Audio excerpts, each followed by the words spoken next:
ल मैले हजुर सर मैले बनाइदिसकेँ। हस् ल थ्याङ्क यू सर। अब यो सन्दर्भमा लामो कुराहरू चाहिँ नगरिकन हामी विषयवस्तुतिर लाग्छौँ। त्योभन्दा अगाडि म चाहिँ डिएसआरको छोटो एउटा परिचय म यहाँ टक्राउन चाहन्छु सरहरूलाई।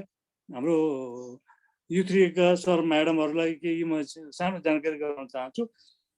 उहाँ डिएसआरको नाम हेमन्त मल्ल ठकुरी सर चाहिँ अहिले कैलाली घोडाघोडीमा चाहिँ उहाँ बस्नुहुन्छ। उहाँको चाहिँ पुरानो घर भनौँ र अहिलेको बसाइ काठमाडौँको बसाइ छ। उहाँले 2043 सालमा प्रहरी निरीक्षकमा सेवा प्रवेश गरेर 2072 सालमा उहाँले पौषमा प्रहरी महानिरीक्षकको पदबाट चाहिँ अवकाश लिनुभएको थियो र यो बिचमा उहाँले प्रहरीमा रहेर काम गर्दाखेरिको अवस्थामा धेरै प्रशासनिक क्षेत्रमा अनि सुरक्षाका क्षेत्रमा योजनाका क्षेत्रहरूमा धेरै अनुभवहरू हासिल गर्नुभएको छ र त्यसै गरी उहाँले चाहिँ कम्बोडिया र अफगानिस्तानमा संयुक्त राष्ट्रसङ्घको एउटा अब्जर्भरको रूपमा र त्यहाँको चाहिँ प्लानरको रूपमा पनि उहाँले चाहिँ सरले काम गर्नुभएको चाहिँ अनुभव छ।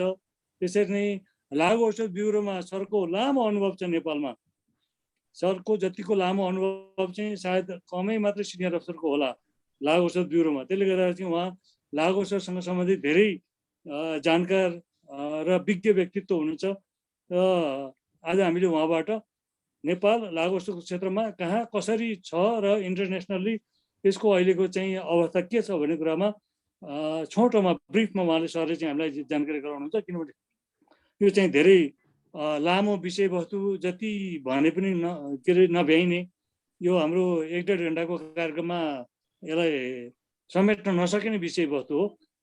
त्यसैले उहाँले आज चाहिँ यो विषयमा हामीलाई केही जानकारी दिनुहुनेछ र हेमन्त सरलाई मैले चाहिँ एउटा यहाँको बारेमा मैले के जानकारी राख्न चाहेँ भने सर हामी युथ्रीका यहाँ स्थायी प्रतिनिधि र अब अन्य आमन्त्रित प्रतिनिधिहरू चाहिँ केही छौँ यहाँ र यसलाई हामीले फेसबुकबाट लाइभ पनि गरेका छौँ। फेसबुकबाट लाइभ भइरहन्छ यो र हामी चाहिँ पछि यसलाई युट्युबबाट हेर्न सकिन्छ। यो प्रोग्राम पुरै रेकर्डेड हुन्छ र हामी 1.5 घन्टाको प्रोग्राममा सरले लगभग पौने 1 घन्टा 1 घन्टा चाहिँ बढीमा 1 घन्टा सरको प्रेजेन्टेसन रहन्छ र त्यसपछिको समयमा यहाँ उपस्थित सर म्याडमहरूको केही क्वेरिजहरू चाहिँ रहन्छ सरप्रति अनि सरले चाहिँ म्याडमहरूको सरको केही क्वेरिजहरूलाई सरले आफूले जवाफ दिएर उहाँहरूले चाहिँ त्यसबारेमा थप बढी जानकारी लिने प्रयास गर्नुहुनेछ। मैले सरलाई जानकारी गराएँ।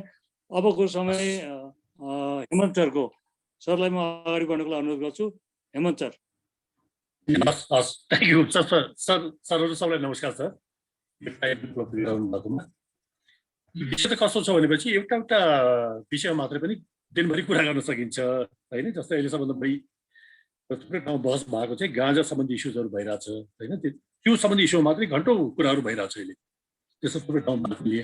अब मैले स्टार्ट गर्दाखेरि चाहिँ यो सबभन्दा पहिला हामीले गुप्त साबुसमा ठ्याक्क आउँछु म सकेसम्म ब्रिफमा सक्ने सकेसम्म सजिलोसँग बुझाउने र हाम्रो कन्सर्नको कुरा चाहिँ कभर गर्ने गरी गर्छु म। यो जस्तै सबभन्दा पहिला हामीले बुझ्नुपर्ने के हो भनेपछि लागु औषधका 4वटा एरियाजहरू हुन्छन्। म सबैमा डिटेलमा जाँदैन। एउटा एरिया भनेको उत्पादनको छ, अर्को एरिया भनेको ट्राफिकिङ या ओसार पोसार भन्छ हामीहरू, अर्को चाहिँ अब ओसार पोसार भयो मार्केटमा आउँछ मान्छेहरूले खान्छन्।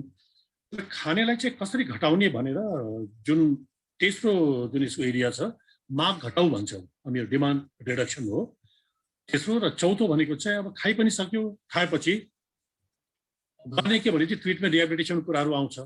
यो चौथो कुरा ट्रिटमेन्ट रिहेबिलिटेसन र डिटोक्सिफिकेसनको छ। सबै कुरा कभर गरेर साध्य पनि हुँदैन। त्यसले गर्दा म अहिले फोकस केमा गर्छु भनेपछि किनकि ट्राफिकिङ मात्रै भनेर हुँदैन। त्यसले गर्दा एउटा स्न्यापसटमा दिन्छु यो ग्लोबल के छ यो अहिले उत्पादनको एरियामा ग्लोबली के छ। किनकि त्यो उत्पादन भन्नासाथ ट्राफिकिङलाई फेरि बुझ्न पनि सजिलो हुन्छ हामीहरूलाई। र मैले सबभन्दा पहिला उत्पादनको के छ अहिलेको अवस्था र सँगसँगै त्यो पछि ट्राफिकिङ पनि म जान्छु र उत्पादन ट्राफिकिङसँगै गएपछि बुझ्न पनि सजिलो हुन्छ। किनकि अहिले फेरि अफगानिस्तानको इस्युजहरू पनि छलफलमा आइरहेकोले त्यसले गर्दा उत्पादनको कुरा गर्दाखेरि बुझ्न सजिलो हुन्छ। सबभन्दा पहिला मैले फेरि जति पनि गर्दाखेरि म घुमाएर फेरि नेपालमै लिएर आउँछु, फेरि बाहिरतिर घुमाएर, किन नेपाल हाम्रो कन्सर्नको एरिया भनेको नेपालै हो। र सबभन्दा पहिले मैले गर्न खोजेको ओपियम या अफिम भन्छौँ मेरो। र अफिमको लागि अब हामीहरूले सुनेको दुईटा मात्रै एरियाजहरू भन्छौँ, मेरो गोल्डन ट्रायंगल, गोल्डन क्रिसेन्ट।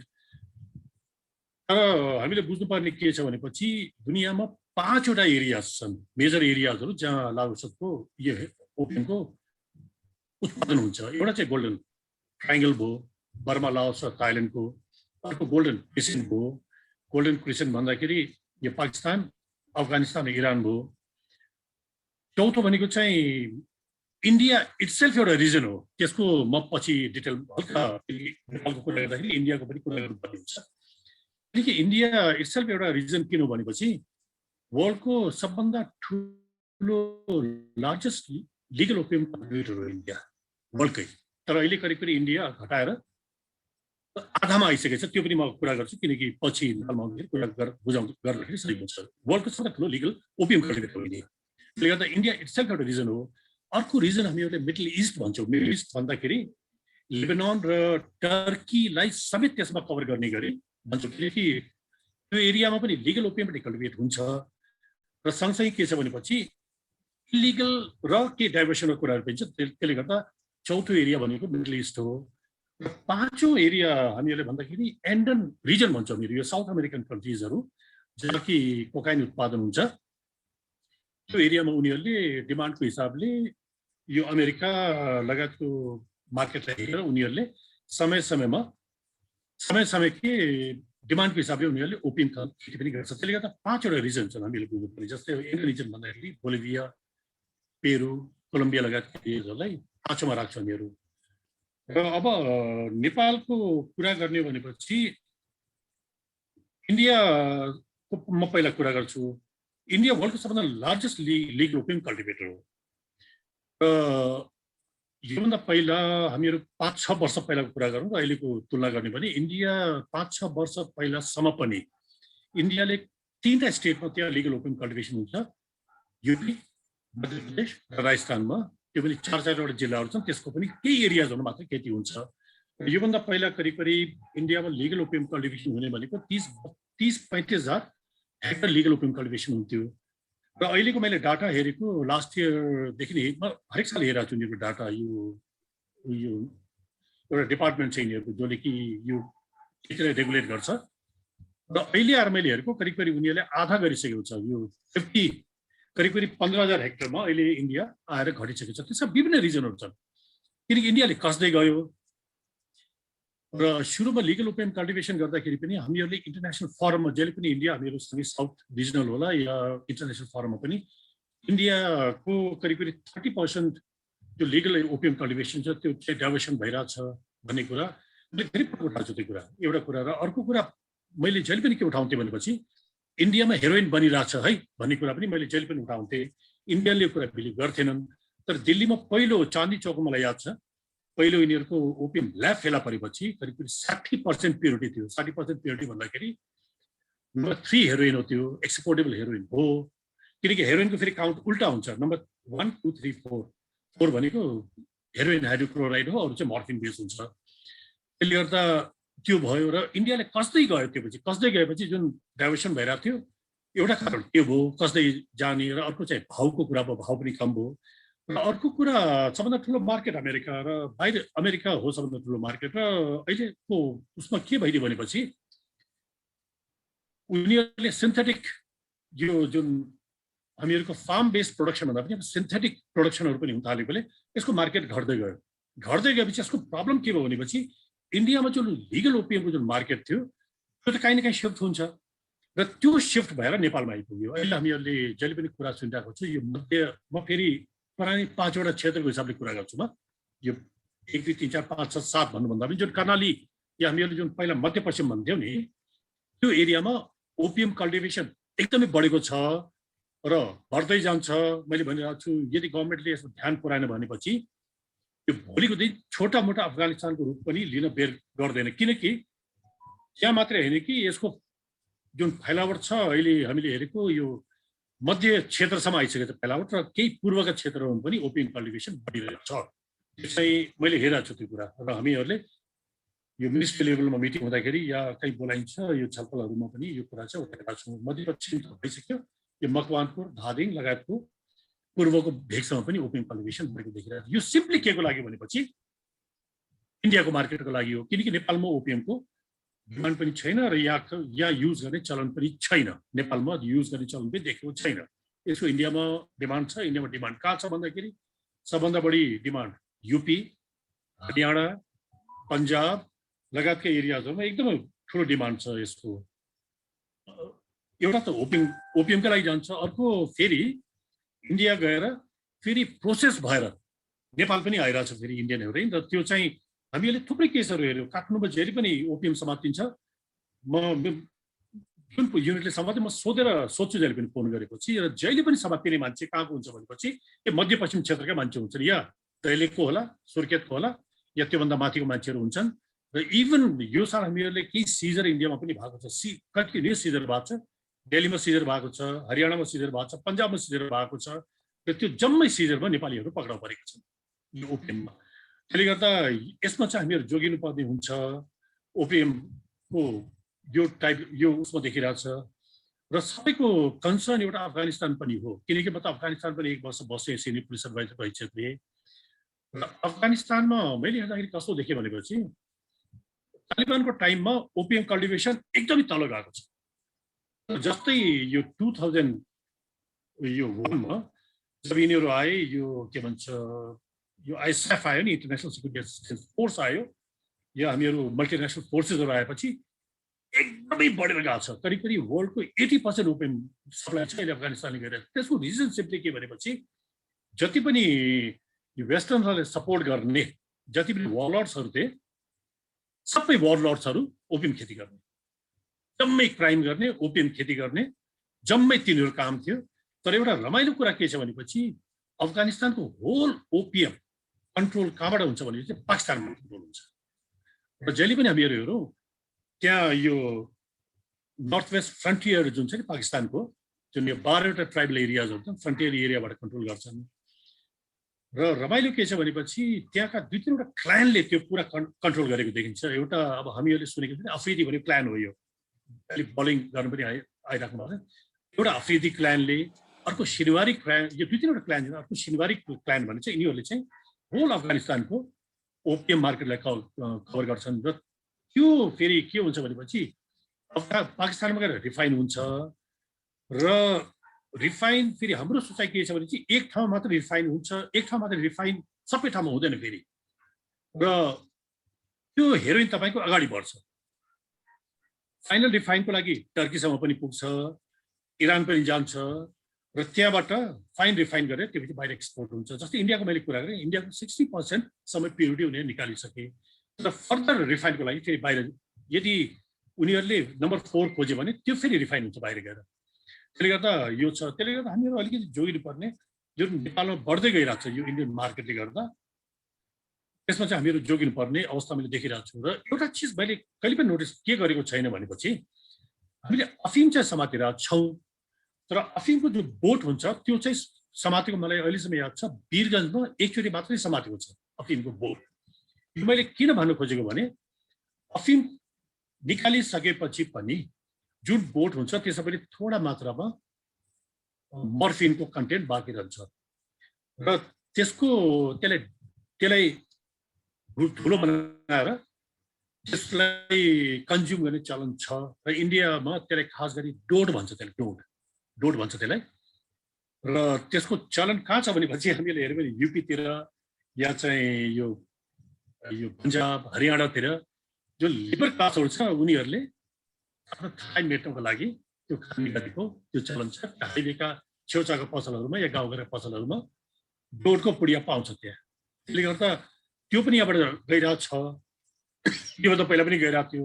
तर मैले हेरेको अहिलेसम्म समातेको चाहिँ एकचोटि मात्रै छ, त्यो पनि वीरगन्जमा, त्यो निकै पहिला हो त्यो समातेको। हामीहरू पुलिसमा हुँदाखेरि समातेको याद छ मलाई, समातेको देखिरहेको ओपिएमको यस्तो देखिरहेको छु मैले।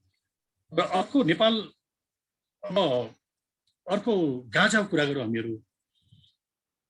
नेपाल इट्सेल्फ एउटा गाँजा र चरसको लागि दुनियाँमै नाम कहलेको र एकचोटि मलाई याद यो हामीहरू पुलिसमा जाँदाखेरि मलाई याद थियो यो ग्लोबल उसमा हेरेको जुन सिजर हुन्छ नि के भन्छ त्यसलाई गाँजा होइन कि हाम्रो यो चरस सिजरमा ग्लोबल सिजरको मैले हेरेको करिब 8% मैले हेरेको छु नेपालले कभर गरेको यो जुन बाहिर गएर समातेकोमा 8%सम्म नेपाली चरस देखेको अवस्था पनि छ। त्यसले गर्दा ग्लोबल एरिनामा पनि हामीहरूको रोल के रहेछ, हामी कुन अवस्थामा रहेछौँ यसले तुलना गर्न सकिन्छ।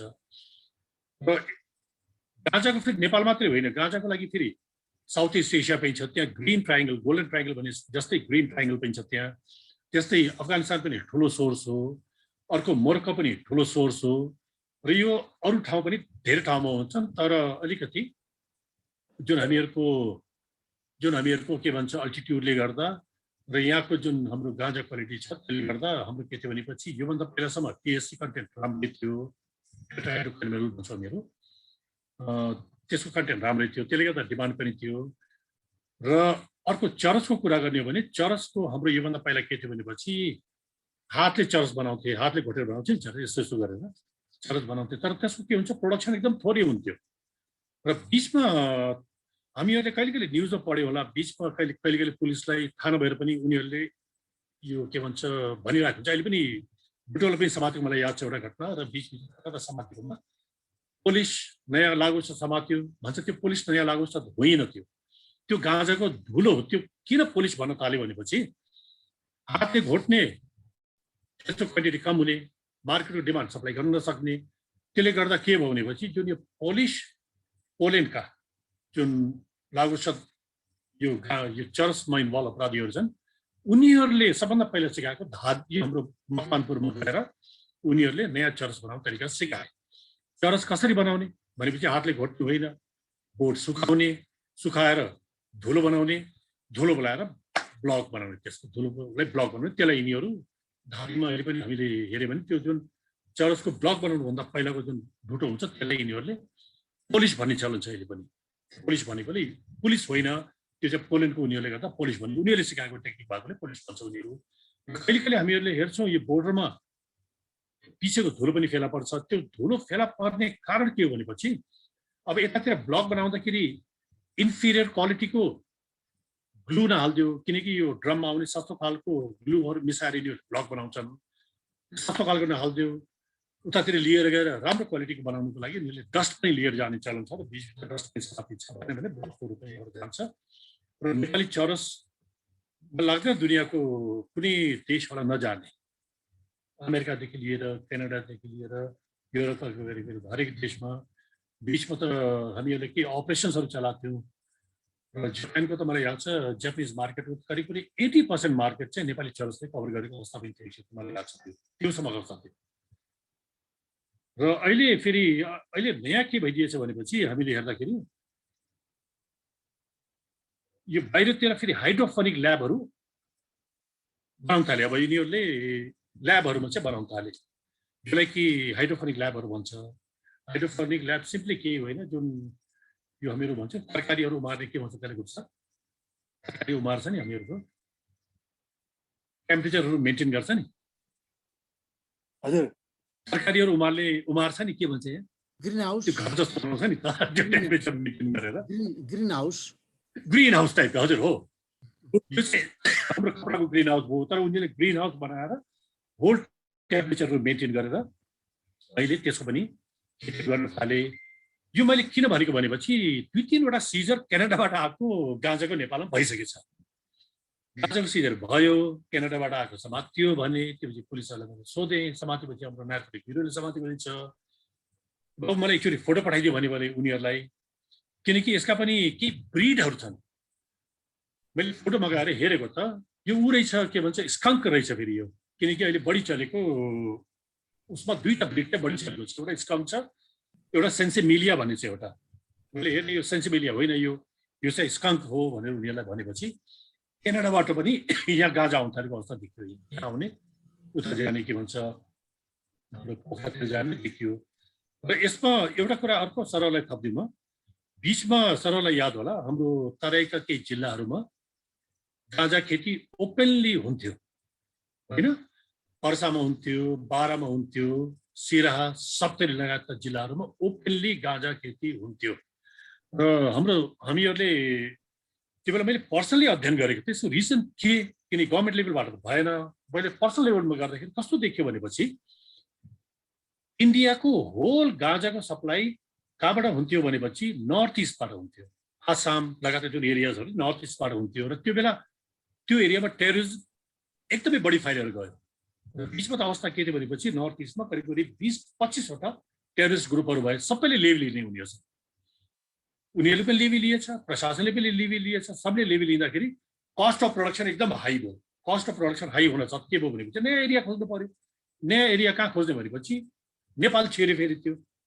नेपालमा यो एरियामा हुन थाल्यो र त्यसले के गरिदियो भनेपछि हाम्रो होल प्रशासन संयन्त्रलाई त्यसले करप्ट गरेको छ त्यसले पुलिस पनि करप्ट भयो हाम्रो प्रशासनिक संयन्त्र पनि करप्ट भयो पोलिटिसियन पनि करप्ट भए र सरहरूले अहिले हेरौँ जुन किसिमले हत्ता थियो उता टेररिजम खतम भयो हाम्रो गाँजा खेती पनि तराईको गाँजा खेती अहिले सबै फेरि उतै सिफ्ट भएर गएको छ उताको पूर्ति यतै हुन्छ र त्यसले गर्दा के छ गाँजाको अवस्था यो छ र गाँजाको अहिले पनि के छ भने घटेको छैन मेजर रूपमा हामीले हेर्ने भनेपछि नेपालको गाँजा नेपाली गाँजाको रूपमा जाँदैन यहाँबाट नेपाली गाँजा कम्प्लिटली इन्डियामा जम्मा हुन्छ र इन्डियाबाट इन्डियन गाँजाको रूपमा बाहिर जान्छ किनकि इन्डियाको एनसिबीले पनि के सिजनहरू गरेको थियो गरेपछि मैले फोटो मागेको थिएँ उनीहरूले नर्थ इस्टको गाँजा भने फोटो हेरेको जम्मै नेपाली गाँजा छ किनकि हाम्रो प्याकिङ सिस्टमहरू त अलग्गै चिनिन्छ फेरि प्याकिङ गर्ने तरिकाहरू यो मकवानपुर हाम्रो यो एरियाको गाँजाले पोको पार्ने तरिका छुट्टै छ फेरि नर्थ इस्टभन्दा फरक छ हेर्दै चिनियो जम्मै नेपालबाट गइरहेको छ उतातिर त्यहाँबाट गएर मिसिएर बाहिर जाने चलन छ र यो घटेको छैन अहिले पनि हामीहरू हेरौँ नेपालमा सबभन्दा ठुलो गाँजा यो चरसको सप्लाई गर्ने जिल्लाको रूपमा यदि कुरा गर्ने भने मकवानपुरै ठुलोमा देखिन्छ र दोस्रोमा हेर्ने भने धादिङ भयो र त्योदेखि बाहेक अरू जिल्ला मध्यपश्चिमको जिल्लाहरू पनि छन् त्यो रूपले गाँजाको खेती त्यो रूपले अहिले पनि चलिरहेछ र ग्लोबल मैले भने ग्लोबली हेर्ने भने इन्डिया पनि यो के भन्छ हिमाचल भयो इन्डिया यो जम्मू काश्मीर भयो अफगानिस्तान ठुलो छ गाँजा र चरस उसमा त्यसका अघि मैले भने जस्तो मोरक्को भयो उसले गाँजा र चरस पनि सप्लाई गर्छ मोरक्को युरोपको ठुलो सप्लाई जुन आउँछ त्यो मोरक्कोबाट आउँछ त्यो त्योदेखि बाहेक अरू देशहरूले पनि गइरहेको छ त्यस्तै कम्बोडिया भयो लाओस भयो थाइल्यान्ड भयो यो नर्थ इस्टले फेरि जस्तै हामीले गोल्डन ट्रायङ्गल भने जस्तै ग्रिन ट्रायङ्गल पनि भन्छ त्यहाँबाट पनि सप्लाई ग्लोबली भइरहेको छ वाइल्ड ग्रोथको पनि छँदैछ यसको पनि मैले भने हाइब्रिड ग्रोथ भनेको भन्ने अब कोकाइनको त सरहरूलाई थाहा होला किनकि अहिले यो कोकाइनको कन्सर्न किन भयो भनेपछि नेपालमा कोकाइन आउनु थाल्यो यो दुईटा कारणले आइरहेछ अब कोकाइनको प्रोडक्सन कहाँ हुन्छ भनेपछि साउथ अमेरिकन कन्ट्रीहरूमा हो बोलिभिया भयो पेरू भयो कोलम्बिया भयो त्यसमध्ये पनि कोलम्बिया अलिकति बढी किन चिनिन्छ भने कोलम्बियामा प्रोसेसिङ राम्रो गर्छ उनीहरूले हेरोइनको जुन क्वालिटी छ त्यो क्वालिटीलाई यिनीहरूले प्रोसेस गरेर बेटर क्वालिटीमा निकालिदिन्छ यिनीहरूले र हामीहरूले केही सिजनहरू हेरिरहेको छौँ अस्ति भर्खर मात्रै पनि 4 किलोसम्म थियो त्योभन्दा पहिला 1 किलोसम्म थियो त्योभन्दा पहिला 5 किलोसम्म थियो छ थुप्रै कोकाइन सिजनहरू भइरहेछ कुनै चाहिँ एयरबाट आइरहेछ कुनै इन्डिया ल्यान्डको रुटबाट पनि आइरहेछ त्यो किन आइरहेछ भनेपछि नेपालमा पनि स्ट्रिट लेभलमा चाहिँ जाँदैन तर यहाँ खाने व्यक्तिहरू पनि छन् ती व्यक्तिहरू भनेको स्ट्रिटमा आउँदैनन् एक तह माथिल्लो तहमा बसेका राम्रै परिवारका मान्छेहरू छन् जसले कि यो किनेर खान सक्ने अवस्था मान्छेले किन्यो यो स्ट्रिटमा चाहिँ पर्दैन एउटा कारण थियो र त्यो सानो छ मात्र त्यसको आउने र अर्को यो जाने भनेको फेरि नेपाल आएर युरोप जाने थियो युरोपको मार्केटले नेपाललाई रुटको हिसाबले बनाएर छ या साउथ इस्ट एसिया जानको लागि नेपाललाई यिनीहरूले रुटको रूपमा यो ट्रान्जिटको रूपमा युज गरेको देखिन्छ कोकाइनको रूपमा र यो आउन रोकिँदैन फेरि यो आउँछ नि र यो हो र अर्को चाहिँ यो अब सिन्थेटिक ड्रगको पनि हामीले कुरा गर्ने हो भने सिन्थेटिक ड्रगमा मेथएम्फेटामिनको कुरा हामीले किन गर्नुपर्ने हुन्छ भनेपछि मेथएम्फेटामिनका फ्याक्ट्रिजहरू इन्डियामा थुप्रै त्यहाँ नष्ट गरिसकेको अवस्था छ चाहे त्यो दिल्ली होला चाहे त्यो के भन्छ कलकत्ता होला चाहे त्यो के भन्छ हरियाणामा छ थुप्रै ठाउँमा म्याथका ल्याबहरू नष्ट गरेको सकेका छन्। किनकि अहिले यो नयाँ यो एकदमै बढेको ट्रेन्डको रूपमा देखिरहेको छ म्याथको। एउटा त यो बनाउन सजिलो, अर्को किन्नमा पनि सजिलो, प्राइस पनि सस्तो पर्छ यो। त्यसले गर्दा के छ भनेपछि जुन यो साउथ इस्ट एसियाका खास गरी म्यानमारको जुन एरियाजहरू छन्, जुन योभन्दा पहिला ओपियम प्रोडक्सन हेरोइन उसमा लागेको थियो, शान स्टेटको कुराहरू गर्छौँ हामीहरू। त्यो स्टेटले पनि अहिले के गरेछ भनेपछि उनीहरूले आफूलाई मेथाम्फेटामिन चाहिँ सिफ्ट गरेको छ अहिले। त्यस्तै मेथाम्फेटामिनको ठुलो रूपमा हेर्नु भने फिलिपिन्समा ठुलो रूपमा समस्याको रूपमा थियो। अहिले यो डुवाटो आएपछि उहाँले एउटा ड्राइभ चलाउनु भयो र हजारौँ मान्छेहरू मारिए त्यहाँ। र त्यसले गर्दाखेरि अहिले के भन्छ फिलिपिन्स कन्ट्रोल देखिन्छ, नत्र फिलिपिन्स एउटा ठुलो रूपमा गइसकेको थियो। र साउथ एसियामा हामीले साउथ इस्ट एसियामा हेर्ने भने म्यानमार, थाइल्यान्ड लगायतका देशहरूमा अहिले पनि ठुलो मात्रामा यो के भन्छ उत्पादन भइरहेको छ। र हाम्रो कन्सर्न भनेको चाहिँ इन्डिया हो। इन्डिया यो कन्सर्न किन मैले भन्न खोजेको भनेपछि यिनीहरूले नयाँ फ्याक्ट्री इस्टाब्लिस गर्ने होइन। यिनीहरूले इन्डियामा धेरै जस्तो केसहरूमा के देखिन्छ भने जुन औषधि फ्याक्ट्रीहरू त छ नि त, त्यसका कुनै युनिट खाली भयो भने त्यो युनिट भाडामा लिएर यिनीहरूले प्यारलली त्यो मेथाम्फेटामिन बनाएको धेरै जस्तो फेला परेको छ। नयाँ युनिट इस्टाब्लिस गर्ने भने त्यो खाली भएको एउटा युनिट मात्रै एउटा युनिट भाडामा लिएर बनाएको घटनाहरू छन् होइन।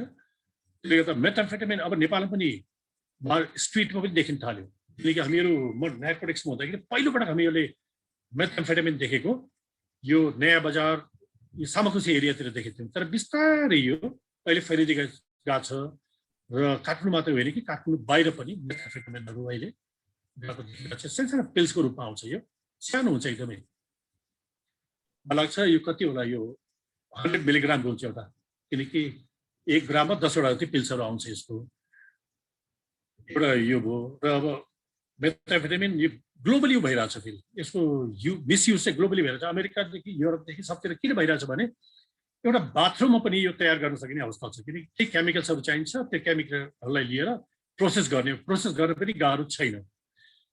त्यसले गर्दा यो भोलिको दिन नेपालमा पनि यदि यसको ल्याब फेला पर्यो भने हामीले अचम्म मान्नु चाहिँ पर्दैन मेथाम्फेटामिनको। किन बनाउन सजिलो छ, एकदम सजिलो छ बनाउने। केमिकलहरू पनि पाइरहेछ। र अर्को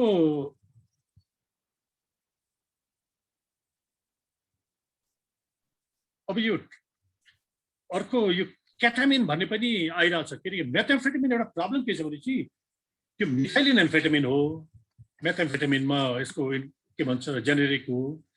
तर अहिले प्रब्लम कस्तो भइदिरहेको छ भनेपछि यसो पनि मान्छेहरूले मिसाइदिन थाले। जस्तै अहिले यो साउथ इस्ट एसियामा धेरै जस्तो जुन यो मेथाम्फेटामिन फेला परिरहेको छ, त्यसमा केटामाइन भन्ने बढी फेला परिरहेको छ। केटामाइन फेला परिरहेको छ, क्याफिन फेला परिरहेको छ। त्यसमा मेथाम्फेटामिनको नाममा बेच्ने, तर त्यसको यो मेथाइलिन एम्फेटामिन हुँदैन। त्यसमा धेरै जस्तोमा केटामिन फेला परिरहेको छ, यो क्याफिन फेला परिरहेको छ, अरू चिजहरू मिसाइदिरहेको छ उनीहरूले। त्यसले गर्दा के छ भनेपछि यो लागुसँग पनि एउटा समस्या के छ भनेपछि प्युरिटीको भर पनि हुँदैन। फेरि यही जो खाइरहेछ त्यही चिज छ कि छैन त्यसमा पनि शङ्का मान्नुपर्ने अवस्था एकदम बढी छ यसमा।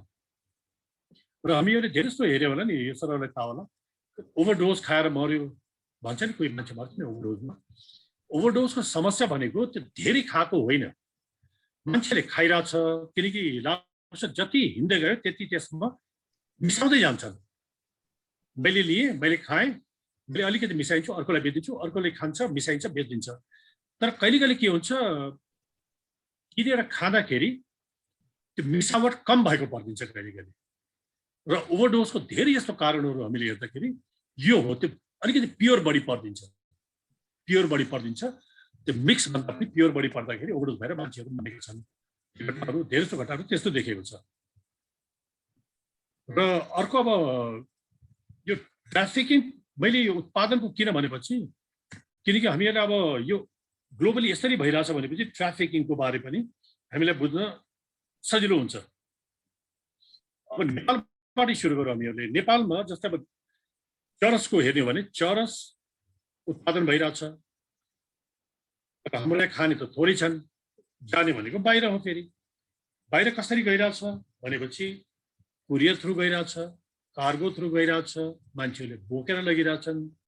र र अस्ति भर्खर मात्रै पनि सरले एउटा केस हेर्नुभयो होला, दुबईमा जाने मेन पावरहरूले बोकेर गएको जुन घटना छ नि, त्यो घटना अलिकति सिरियस घटना हो। हामीहरूले न्युजमा खालि हेऱ्यौँ, खालि गइरहेछ यहाँबाट दुबई, के भन्छ दुबई होइन, बोका गइरहेछ मात्रै हेऱ्यौँ। तर त्यसको सिरियसनेस त्यसको मैले कसरी हेरेँ भने चाहिँ मैले कुरा पनि गरेको थिएँ। कुरा पनि गरेको यसो सिरियसनेस के छ भनेपछि उताबाट आउने लेबरलाई सुन बोकेर पठाइदिरहेछ, या यता आउनेलाई सुन बोकेर पठाइदिने र यताबाट जानेलाई चाहिँ यो चरस बोकेर पठाइदिरहेछ यिनीहरूले।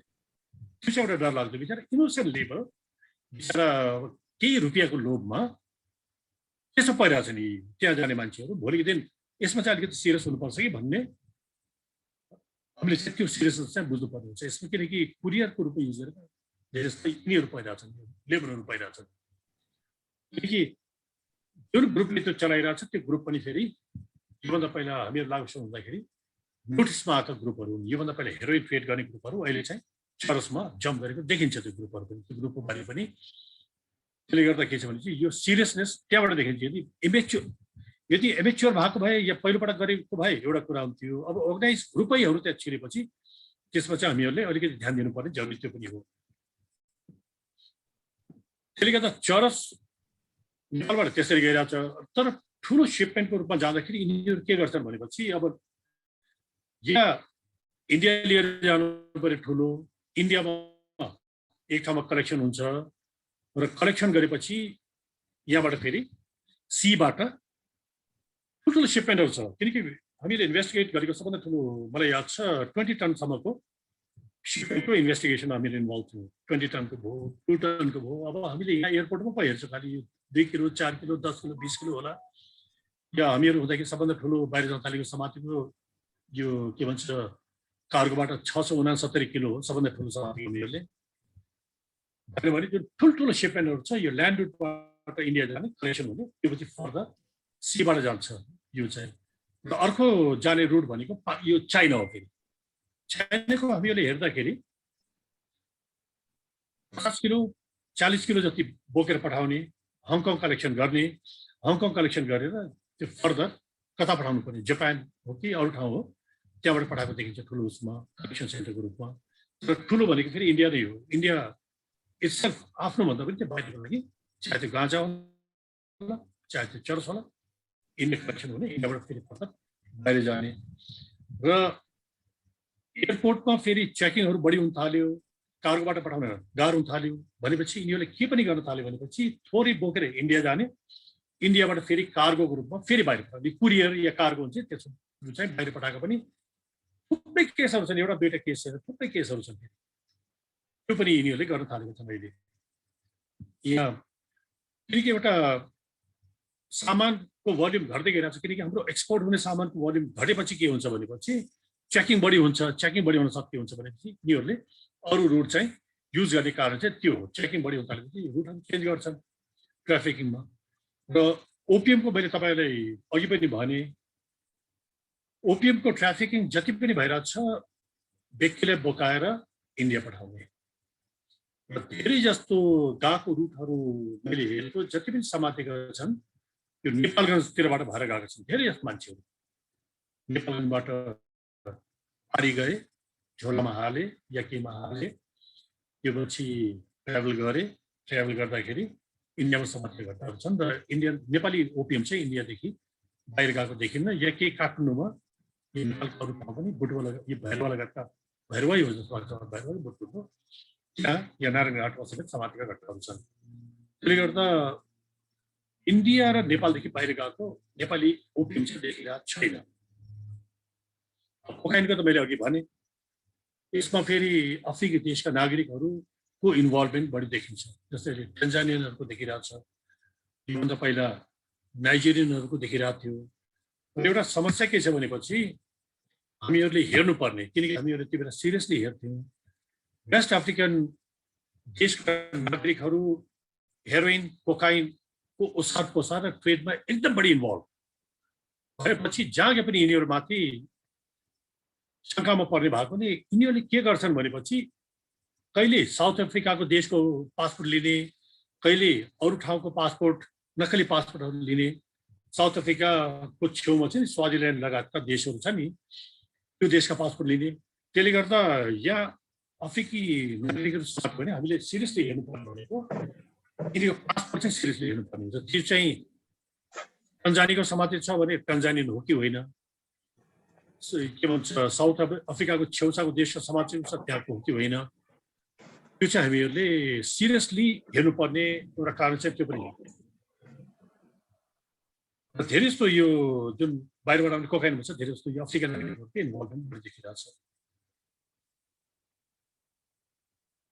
र अर्को एउटा समस्या अब नेपालको समस्या भनेको अब नेपाली हामीहरू गरिब छौँ, त्यो चाहिँ हामीले एक्सेप्ट गर्नुपर्छ। र हामीहरूको ड्रग किनकि ट्राफिकिङ हुने भनेको त खानको लागि हो। अब हामीहरूको खर्च गर्ने अवस्थामा त्यति नै भएकोले जुन हामीहरूको ड्रग मिसयुज गरेको जुन डिपेन्डेन्सी छ त्यो मेडिकल ड्रग्सहरूतिर बढी छ। किनकि हेरोइन महँगो छ, कोकाइन त मैले भने स्ट्रिटमै आउँदैन, बरु हेरोइनभन्दा सस्तो म्याथ छ, र सबभन्दा सस्तो भनेको मेडिकल ड्रग्सहरू। मेडिकल ड्रग्सहरू पनि चोइसहरू छ। अब डिप्रेसन खाने हो कि डिप्रेसनमा जस्तो हामीले यो बेन्जोडाइजेपाइन्सहरू भन्छौँ नि, डाइजेपाम होला, डाइजेपाम होला, जति पनि जेपामहरू छन् यो डाइजेपाम ग्रुपमा यिनीहरूको युजहरू देखिन्छ। र बिचमा हामीहरूले जहिले पनि नाम आइरहेको थियो नि उसको के भन्छ यो बेप्रेनर्फिन, टिरिजेसिक भन्छ, त्यो बेप्रेनर्फिन हो, त्यसलाई हामीहरू ओपिएट्स भन्छौँ। त्यो ओपिएमकै सब्स्टिट्युट गर्ने औषधि हो। त्यो इन्जेक्सन लिने ट्याब्लेट पनि पाउँछ बेप्रेनर्फिनको। बेप्रेनर्फिनको त के हो भनेपछि सबभन्दा ठुलो फेरि प्रड्युसर इन्डियै हो। र अर्को यहाँ मिसयुज हुने भनेको कोडिन बेस कफ सिरपहरू हो। त्यसपछि अर्को यी चाहिँ डिप्रेसनहरू भए। अर्कोतिर हामीले हेऱ्यौँ भने इफिडेरिन बेस भएको कफ सिरप पनि आउँछ। त्यो पनि काठमाडौँ लगायत केही ठाउँहरूमा त्यसको पनि मिसयुज भएको देखिरहेको छु मैले। इफिडेरिन बेस कफ सिरप छ, त्यसको पनि मिसयुज भएको देखिन्छ त्यसको पनि। र यसको समस्या के छ भनेपछि काठमाडौँमा हामीले त्यो बेला स्टडी गर्दाखेरि यो करिब करिब दुनियाँमा लाग्दैन, दुनियाँमा यतिको मेडिकल स्टोर्सहरू कहीँ होला, एकदम बढी मेडिकल स्टोर्सहरू छ काठमाडौँमा। त्यो बेला 14,000 हो कि कति, मैले बिर्सेँ एक्ज्याक्ट सङ्ख्या, त्यो होल नेपालको हो कि काठमाडौँको 14,000। त्यो बेला त्यो बेला एसपी हुँदाखेरि गरेको थियो, हामीले एउटा स्टडी गरेको थियौँ। 14,000 पसलहरू थिए, हरेक स्टेपमा पसलहरू। एउटा त्यहाँबाट पनि लिकेज भइरहेछ। र अर्कोतिर के हो भनेपछि ल्यान्डबाट आइदिरहेछ। बिचबिचमा हामीले हेर्छौँ यो कहिले झापाबाट आउँदाखेरि समाजबाट सुनिन्छ, कहिले वीरेन्द्रबाट सुनिन्छ, कहिले नेपालबाट सुनिन्छ, कहिले मननगरबाट सुनिन्छ, कहिले धनगढबाट सुनिन्छ। उताबाट आइदिरहेछ। आएर हामीले यहाँ नेपालका अभियोजकहरूको जुन सङ्ख्या छ यसको मिसयुज गर्ने सङ्ख्या चाहिँ बढी, यो मेडिकल ड्रग्सहरू बढी छ। त्यसले गर्दा के छ भने जति पनि आउँछ मेडिकल ड्रग्सहरू त्यो इन्डियाबाट आइरहेछ, त्यसले गर्दा यसमा चनाखो हुनुपर्ने कारण सबै हामी यहीँबाट मात्रै यो औषधि पत्रबाट मात्रै गइदिरहेको छैन, त्यहीबाट गयो होला, सबैले नगरे तापनि धेरै पाउने भनेको इन्डियातिरबाट हो। एकतिर त्यो छ र अर्कोतिर मेडिकल ड्रग्सहरूको यो छ। र अर्कोतिर हामीहरू जोगिनु पर्ने कस्तो भनेपछि एउटा अमेरिकनहरूले ठुलो अपरेसन चलाएको थियो यो ड्रग इन्फोर्समेन्ट एडमिनिस्ट्रेसनले। अनलाइन फार्मेसी, वर्ल्डको सबभन्दा ठुलो अनलाइन फार्मेसी इन्डियाको एनसिबी र ड्रग इन्फोर्समेन्ट एडमिनिस्ट्रेसनको जोइन्ट अपरेसनमा इन्डियामा बस्ट भएको थियो। त्यो चण्डीगढबाट चलाइरहेको थियो यिनीहरूले। र अमेरिकादेखि लिएर दुनियाँको थुप्रै ठाउँमा अनलाइनबाट डेलिभरी के भन्छ रिक्वेस्ट पठाउने र यिनीहरूले यो कुरियरबाट पार्सलबाट यस्ता कन्ट्रोल्ड औषधिहरू ग्लोबली पठाइरहेको थियो। एकदमै ठुलो अपरेसन छ त्यो, वर्ल्डकै अहिलेसम्म सबभन्दा ठुलो अनलाइन फार्मेसीको अपरेसनको रूपमा त्यसलाई लिन्छ। त्यसले गर्दा अनलाइन पनि त्यस्तो अवस्थामा पनि पुगिसकेको छ। अब गएर किन्नै नपर्ने कि अनलाइनबाट पनि अर्डर दिएर आउन सक्ने अवस्था छ। यसमा चाहिँ हामीहरू अलिकति जोगिनुपर्ने त्यसरी, किनकि प्रविधि सँगसँगै यो पनि गइरहेको छ यसरी। मेडिकल ड्रग्स हो त्यो छ। र सिन्थेटिक ड्रगको मैले भने नि सरहरूलाई, सिन्थेटिक ड्रग अहिले सबभन्दा बढी कहाँबाट आइदिरहेको छ भनेपछि हाम्रो यहाँ यो साउथ इस्ट एसियाबाट आइदिरहेको छ, थाइल्यान्डबाट आइदिरहेको छ। फेरि सुरुमा मलाई याद छ यो WY ब्रान्डको आउँथ्यो, ट्याब्लेट हेऱ्यो भने WY भन्ने लेखेको हुन्थ्यो। WY को मतलब के हो भने त्यो वाइ स्टेटको ब्रान्ड हो। त्यो वाइ स्टेट भनेको म्यानमारको शान स्टेट भन्ने छ, किनकि ओपिएम सबभन्दा बढी कन्ट्रोल गर्ने, ओपिएम कन्ट्रोल गर्ने एरिया भनेको शान स्टेट हो। सरले कतिले सुन्नुभयो भने खुन्सा भन्ने थियो नि पहिला, खुन्साले त्यो एरिया कभर गर्थ्यो। अहिले उसको छोराले पछि उसले रिप्लेस गर्यो मरेपछि, र पछि आएपछि उसले के गर्यो भनेपछि यसमा प्रफिटेबल देख्यो यो मेथाम्फेटामिनमा, र उसको ब्रान्डिङ भनेको WY ब्रान्डिङ उसको थियो।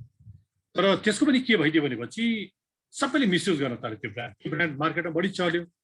नेपालमा समेत मैले फेला पारेको त्यो WY ब्रान्डको, नेपालमा समेत WY ब्रान्ड चाहिँ आएको देखिएको छ। त्यो व्यापार भन्दाखेरि पनि स्ट्रिटमा चाहिँ मिसयुज भएको त्यो WY ब्रान्ड देखिएको छ। त्यो सानो हुन्छ, करिब मैले भने नि 100 मिलिग्राम या 100 मिलिग्राम हुन्छ, किनकि 1 ग्राममा 10वटा ट्याब्लेट आउँछ एउटा पाइपमा बेच्नेहरू स्टकमा राखेर बेच्छ, 10वटा ट्याब्लेट हुन्छ त्यो। र थरी थरीका हुन्छ, रातो होला, निलो होला, हरियो होला, त्यो रङ्गी हुन्छ र आफ्नो ब्रान्ड छ तपाईँको त्यो। र त्यो नेपालमा पनि आइदिरहेको छ। त्यो आउने कहाँ भनेपछि फ्राई गरेर आउँछ, एयरबाट आउँछ, र केही मात्रामा ल्यान्डबाट पनि आउँछ, र इन्डियाबाट पनि आइदिरहेको छ मेथाम्फेटामिन। एउटा ट्याब्लेट फर्ममा आउँछ, र अर्को चाहिँ हामीले हेऱ्यो भने त्यो फिटकेरी जस्तो त्यसलाई त्यो मेथाम्फेटामिनको क्रिस्टल फर्ममा पनि आउँछ। क्रिस्टल फर्म भनेको धेरै जस्तो त्यो चाहिँ फेरि आगो लगाएर सुँगेर या इन्जेक्ट गर्ने हो। त्यो फेरि क्रिस्टल फर्मबाट या इन्जेक्ट गर्छन् या त्यसलाई चाहिँ सुँग्ने हो। त्यो चाहिँ आइदिरहेको छ नेपालमा। त्यो चाहिँ ल्यान्ड, एयर, विभिन्न रुटहरू युज गरिरहेको छ। र हामी अलिकति अर्को चाहिँ नेपाल अहिले पनि त्यति राम्रो कभर गर्दैन, किनकि कति लागु बनाउनको लागि केमिकल्सहरू चाहिन्छ। र नेपालमा हेरोइन बनाउने केमिकल समातिसकेको छ, नेपालमा मेथाम्फेटामिन बनाउने समातिसकेको छ। त्यसले गर्दा के हो भनेपछि हामीले एउटा बुझ्नुपर्ने, नेपाल कस्तो ठाउँमा हामीहरू बसेका छौँ भनेपछि वर्ल्डको सबभन्दा ठुलो यो के भन्छ लिगल केमिकल उत्पादन गर्ने देशहरूको बिचमा बसेर छ। जति पनि औषधि बन्ने लागौषध, त्यसलाई मिसयुज गरेर लागौषध बन्यो। एक्चुअली औषधि बन्ने लगायतका केमिकल्सहरू हुन्, ल्याबमा चाहिने केमिकल्सहरू हुन्, ती औषधि बन्ने केमिकल्सहरू हुन्। त्यसको वर्ल्डको सबभन्दा ठुलो प्रोड्युसर भनेको इन्डिया इटसेल्फ हो, र अर्को हाम्रो छेउको चाइना भनेको यी दुनियाँका सबभन्दा ठुलो केमिकल प्रोड्युसरहरू हुन्। र म त्यो बेला डिएसपी थिएँ, र हामीहरूले पहिलो एसेटिक हाइड्राइड भन्ने हामीले पहिलोबाट त्यो बेला समातेको थियौँ। म ठ्याक्कै क्वान्टिटी बिर्सेँ, 200-300 लिटर कति थियो। पाकिस्तान जान थालेको एसेटिक हाइड्राइड हामीले समातेको थियौँ, र त्यो पछि पनि एसेटिक हाइड्राइडका केही सिजनहरू नेपालमा भएका छन्। किनकि एसिडिक एन्हाइड्राइड भएन भने हेरोइन प्रोसेस गर्न सकिँदैन, त्यसको लागि चाहिँ एसिडिक एन्हाइड्राइड चाहिन्छ। त्यस्तै र अर्को कुरा सरले थाहा होला, यो 2 वर्ष बढी भयो होला, किनकि यो कुन चाहिँ हाम्रो यहाँको औषधि बनाउने फ्याक्ट्रीले इम्पोर्ट गरेको इफिडेरिनको ठुलो इस्यु भएको थियो। यो ठुलो बिजनेस हाउसको ठुलो इफिडेरिन समातेको थियो एनसिबीले, त्यो भन्सारमा हो, त्यो बाहिर पनि समातेको थियो इफिडेरिन। यी जम्मै कन्ट्रोल हाउस, यी केमिकल्सहरू कन्ट्रोल केमिकल्सहरू हो, किनकि यो केमिकल जुन के भन्छ युएनले इन्लिस्ट गरेको छ, इन्टरनेसनल नार्कोटिक कन्ट्रोल बोर्डले इन्लिस्ट गरेको छ केमिकल्सहरू, ती केमिकलहरूलाई गृह मन्त्रालयको स्वीकृति बिना इम्पोर्ट गर्न पाइँदैन। कति मात्रा इम्पोर्ट गर्ने, त्यो मात्रा भन्दा बढी इम्पोर्ट गर्न पाइँदैन। एकचोटिमा एउटा मात्राको लागि उनीहरूले इम्पोर्ट लाइसेन्स दिन्छ, फर्दर बढी ल्याउनु पर्यो भने फेरि स्वीकृति लिनुपर्ने हुन्छ। तर इफिडेरिन ठुलो मात्रामा नेपाल आएको देखियो। इफिडेरिन के को लागि भने इफिडेरिन हो, स्युडो इफिडेरिन भयो, स्युडो इफिडेरिन समातेको थियो, स्युडो इफिडेरिन समाते। यिनीहरू के को लागि भनेपछि मेथाम्फेटामिन बनाउनको लागि यो चाहिन्छ। नेपाल आउने, इन्डियाबाट नेपाल आउने, नेपालबाट म्यानमार जाने, म्यानमार मेथाम्फेटामिन बन्ने, मेथाम्फेटामिन बनेर नेपाल पनि आउने, त्यो मेथाम्फेटामिन ग्लोबल मार्केटमा जाने। त्यसले गर्दा के छ भनेपछि लागु औषधको ट्राफिकिङ मात्रै होइन कि हाम्रो यहाँ केमिकलको पनि ओसार पसार भएको घटनाहरू मैले अघि इक्जाम्पल दिएँ। पाकिस्तान जान थालेको हामीले एसिड हाइड्राइड पनि समात्यो, त्योपछि इन्ग्रेडिएन्ट पनि समातेको छ नेपालको। त्यसमा कुन चाहिँ बिजनेस आउँछ मैले बिर्सेँ, यो कुन चाहिँ औषधि ठुलो औषधि फ्याक्ट्री छ, उनीहरूले इम्पोर्ट गर्दो रहेछन्। र इम्पोर्ट गर्दाखेरि पनि के छ भनेपछि नेपालको माग थियो, किनकि केमिकल रिएक्सपोर्ट गर्न पाइने थियो। हामीले केमिकल इम्पोर्ट गर्न पाइन्छ, तर हामीले इम्पोर्ट गरेर रिएक्सपोर्ट गर्न फेरि पाइँदैन। र यिनीहरूले कसो भनेपछि इलिगली फेरि बाहिर पठाउँदो रहेछ यिनीहरूले। त्यो के को लागि भने औषधिको लागि हुँदै होइन, त्यो सिम्पली मेथाम्फेटामिन बनाउने ल्याबमा जानुको लागि केमिकलहरू नेपालको बाटो यिनीहरूले युज गरेको देखिन्छ।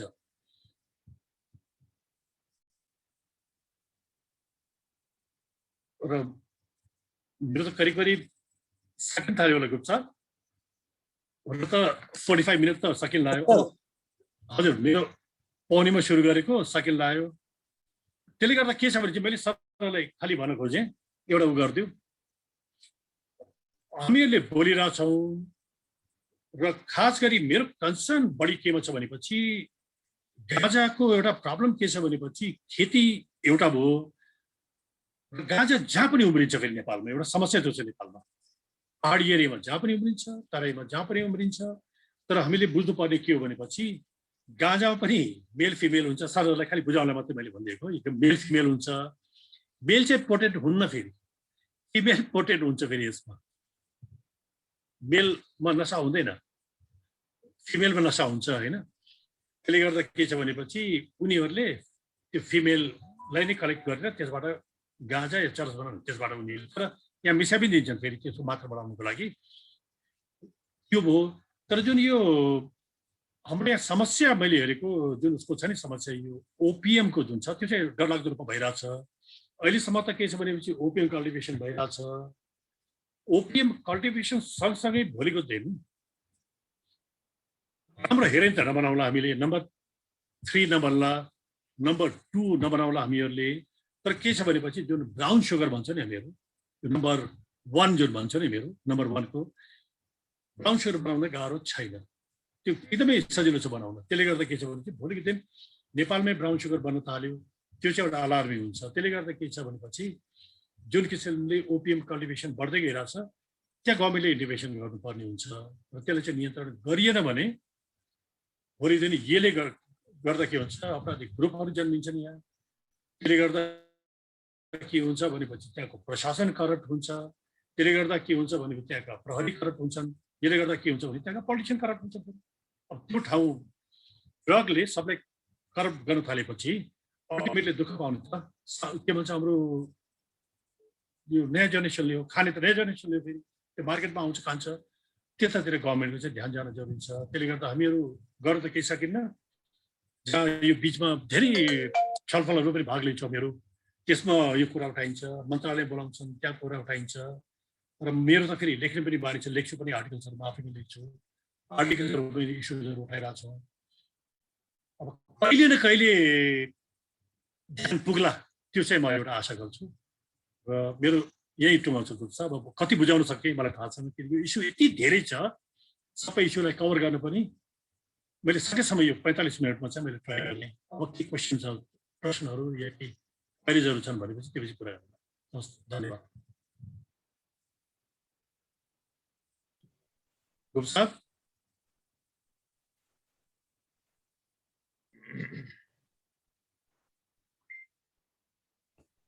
हजुर गुप्ता सर, अब क्वेसनहरू छ भनेदेखि कृपया गुप्ताको अफ छ गुप्ता होइन। हजुर उहाँ खै उहाँ आउनुभयो गुप्ता सर, उहाँको त्यो स्लो भयो जस्तो लाग्यो, उहाँको नेटमा अलिकति प्रब्लम भयो जस्तो छ, नेट उडे। अब हाम्रो त्यही हिसाबलाई केही छ भनेदेखि छ होला। म एउटा प्रश्न राखौँ है? हजुर हुन्छ, हजुर मातृका सर राखौँ, एउटा प्रश्न राखौँ? हुन्छ राखौँ सर। त्यो नि जस्तो नेपालमा जति पनि यो फार्मास्युटिकल्सहरू छन्, जति पनि औषधि उत्पादन गर्ने उद्योग या कारखानाहरू छन्, यिनीहरूलाई नेपाल सरकारले एउटा निश्चित मापदण्डको आधारमा जुन लागु औषध उपलब्ध गराउँछ, डिस्टर्ब हो? नहीं क्या हो हजुर गाना सन्तोष छ रे अब मैले ल मैले बन्द गरेँ। हजुर भन्नु सर, पूर्ण सर म के भन्नु होला। भन्दै थिएँ भने हाम्रो नेपालमा जति पनि फार्मास्युटिकल्सहरू जुन औषधि उत्पादन गर्ने उद्योग कारखानाहरू छन्, तिनीहरूलाई चाहिँ नि आफ्नो औषधि उत्पादन गर्ने क्रममा आवश्यक पर्ने जुन लागु औषधहरू छ, गाँजा लगायत, त्यो चाहिँ नेपाल सरकारले उनीहरूलाई जसरी दिन्छ, अनि त्यसको अनुगमन, त्यसको नियमन चाहिँ राम्रोसँग भएको छ कि छैन भन्ने मेरो जिज्ञासा। होइन यसमा के छ भनेपछि गाँजा चाहिँ उपलब्ध गराउँदैन। गाँजा पहिला याद छ पशुपतिमा बाँडिन्थ्यो, त्यो पनि 1996 देखि बाँड्न बन्द गरेको, यो उनीहरूलाई उपलब्ध गराउँदैन। एउटा कुरा यसमा के छ भनेपछि औषधि व्यवस्था विभागले होल जति पनि यो छ नि औषधि पसलहरू भयो, चाहे त्यो होलसेलर छन्, चाहे ती फ्याक्ट्रीहरू छन्, त्यसलाई रेगुलेट गर्ने काम चाहिँ औषधि व्यवस्था विभागले गर्छ। र तिनीहरूले जुन र मेटेरियल झिकाउँछ त्यसलाई आदेश दिने, त्यसलाई नियमन गर्ने काम चाहिँ औषधि व्यवस्था विभागको भयो। भने जस्तै त्यसलाई चाहिने जति पनि रसायन छ नि, त्यो रसायन इम्पोर्ट गर्ने के भन्छ आदेश दिने स्वीकृति गृह मन्त्रालयले हो। तर एउटा प्रब्लम के छ भनेपछि त्यही प्रब्लमले गर्दा जुन अघि मैले भनेको केस आएको त्यसले गर्दा, किनकि हाम्रो फेरि यति धेरै औषधि के भन्छ यो पसलहरू छन्, यति धेरै इम्पोर्टर्सहरू छन्, यति धेरै यो फ्याक्ट्रीहरू छन्, मलाई लाग्दैन औषधि व्यवस्था विभागले सबलाई चाहिँ रेगुलेट प्रपरली गर्न सक्छ होला। एउटा समस्या थियो। केमिकल पनि कति आएको छ, कसरी आइरहेछ, त्यसलाई पनि पुरा रेगुलेट गर्ने मन्त्रालयले गर्न सक्छ जस्तो मलाई लाग्दैन। तर यो भन्दैमा मेरो भनाइ यसमा ऊ पनि होइन कि फ्याक्ट्रीहरूले मिसयुज गरेका छन् भन्ने पनि छैन फेरि छैन। तर औषधि पसलहरू लगायत हामी आफै कल्पना गरौँ 14,000 15,000 पसललाई आजसम्म इन्सपेक्टरले कन्ट्रोल गर्न सक्छ होला, चाहिँ के भन्छ यो नियमन गर्न सक्छ होला। त्यो चाहिँ एउटा सोचनीय प्रश्न चाहिँ हो हाम्रो पुन साहबले भनेको। थ्याङ्क यू मल्ल साहब। हस् हजुर मातृका सर। हजुर सर नमस्कार सर, सम्पूर्ण सरहरूलाई सन्ध्याकालीन नमस्कार। सरको यो सारगर्भित यो प्रेजेन्टेसन सुन्न पाइयो, धेरै कुराहरू जानकारी पाइयो सर। अब यसैमा म एउटा सानो कुरा के भनौँ भने सर, यो अब यो लागु औषधमा धेरै यो पक्राउ पर्नेमा धेरै यो भरिया मात्रै हुन्छन् के, जसको त्यो सामान हो त्यो त कहिले पनि पक्राउ पर्दैन। अब त्यो कानुनले पनि कानुनै यस्तो हो कि यो हाम्रोमा अब त्यो भरिया बिचरा त्यो इनोसेन्ट, उसलाई थाहा पनि हुँदैन यो भित्र के राखेको छ। यो हाम्रो भारी लगिदियो भन्यो, उसले लगिदिन्छ, लग्यो अनि चाहिँ मैले कतिपय ठाउँमा देखेको छु यो बोर्डर इलाकाहरूमा, त्यहाँ के अरे यता बनवासातिर, हजुरको यो टनकपुरतिर, यतातिर चाहिँ नै त्यो इन्डियन पुलिसहरूले यो गाँजा अनि यो चरेसहरू पक्रिँदाखेरि अनि यो चाहिँ के अरे यो भरिया मात्रै पक्रेको के, त्यो इन्डियातिर सामान हो त्यो त पक्रिँदैन। अब यसमा के छ, अब के प्रहरीले अब के यो कानुनमा केही संशोधन गरेर त्यो भरियालाई झुटाउनु पाउने, त्यसले भरियालाई के थाहा हुन्छ, उसलाई बिचरा हाम्रो यो सामान पुगाइदियो भन्यो पुगाइदिन्छ, पुगाइदियो उसले के सामान हो भने मेरो फल्लो यो सामान हो, ल यति पैसा दिन्छु तपाईँलाई, पैसा पाइयो, ऊ त गरिब हो बिचरा, उसले लगिदिन्छ, लास्टमा पक्रिन्छ ऊ। त्यही भएर यसमा यो के छ सर, यसमा के संशोधन यता के राज्यलाई के भनेर कतैबाट के पुलिस प्रशासनबाट यता यसले विधान के अरे यो ऐन कानुनहरू बनाउँदाखेरि नै यसमा केही उ गर्नु सकिन्छ कि भनेर यति मैले राख्न खोजेँ सर। धन्यवाद सर। यसो तीनटा कुरा सर यसो मैले हेरेको होइन सर। एउटा त कस्तो भनेपछि यो सङ्गठित अपराध हो। सङ्गठित अपराधमा कस्तो हुन्छ भनेपछि कट अफ पोइन्टहरू यसै डेभलप गरेका हुन्छन्। हामीले एउटा समाते भने माथिको एउटा लेयर मात्रै हरायो भने माथिसम्म पुग्न गाह्रो हुने एउटा समस्या थियो। र अर्को समस्या मैले के देखेछु भनेपछि हाम्रो नेपाल मात्रै होइन ग्लोबली एउटा लागु छ समातेपछि त्यही उपलब्धिको रूपमा हामीहरूको हेर्ने चलन छ र सकेसम्म धेरै अगाडि पनि कतिसम्म जाने नजाने र त्यही उपलब्धिको रूपमा लिने एउटा दोस्रो समस्या त्यो देखेँ मैले। र अर्को समस्या सरले भनेको ऐन पनि समस्या छ। त्यो समस्या के हो भनेपछि हामी बाहिरका देश र नेपालमा हेरौँ, नेपालमा के छ भनेपछि जोसँग समात्यो, किनकि यहाँ जोसँग समात्यो हामीले के छ, जोसँग समात्यो त्यसैलाई दण्डित गर्ने हामीहरूको ऐन पनि हो।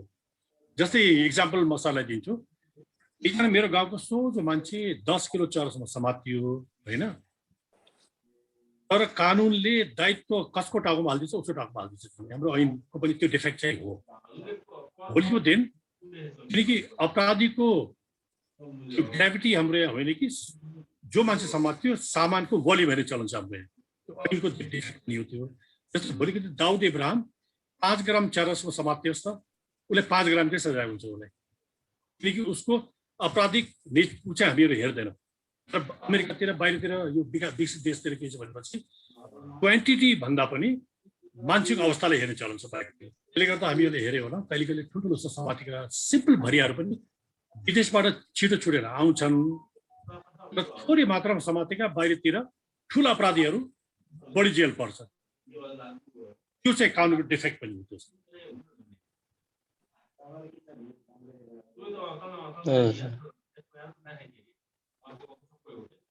हेलो